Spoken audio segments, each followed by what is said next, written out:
So guys, sundin niyo po itong bagong update ni Facebook wherein pinapakita po niya sa atin kung paano ba tayo magkakaroon ng mas mataas na reach or content quality.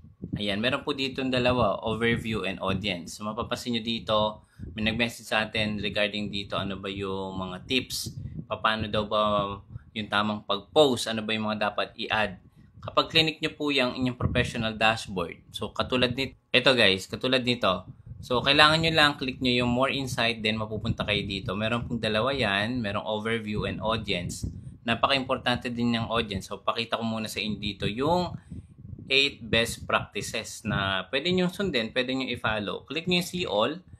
Ayan, so ito yung mga best practices na pwede nyo i-consider. Pwede nyo i-share sa group, but limit lang huwag kayong mag-share ng video nyo sa duplicated groups, no? Bawal yon. Baka kayo magkaroon ng tawag dito, disabled account or unusual activity.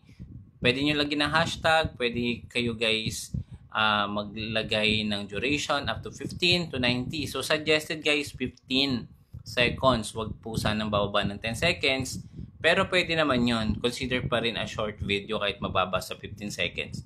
Pero base po kay Facebook or tips, dito po tayo magbabase. Ito pa po yung ibang pwede nyo i-consider. Meron tayong full